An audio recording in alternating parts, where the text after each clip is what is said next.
I'm Chris Moore from Elizabeth Seton Children's Center.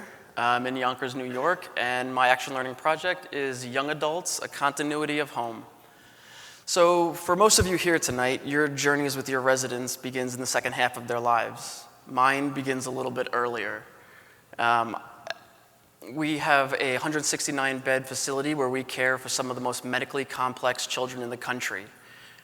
Here at Elizabeth Seton, they receive services such as therapies and education, and a home where they can live their lives to its fullest potential.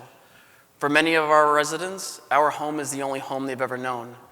Unfortunately, before they approach their 21st birthday, we need to find alternate placement for them at other facilities, and this is often met with tragic results.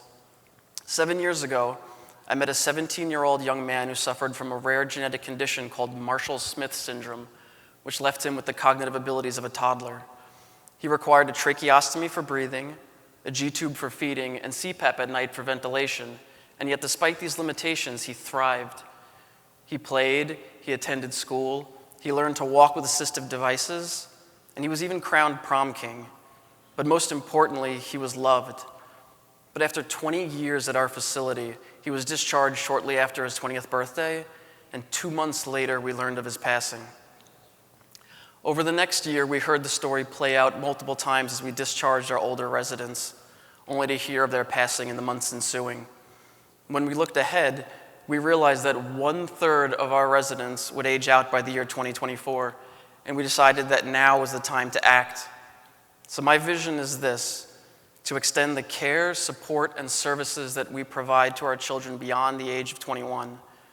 To design a state-of-the-art facility whose technology and foundation is rooted in the unique needs of this specialized population.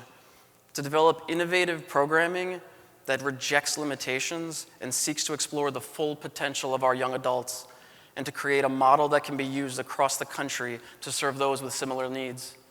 And finally, to open our doors to those young adults in the community who not only need our support and services, but who need a place to call home. Thank you.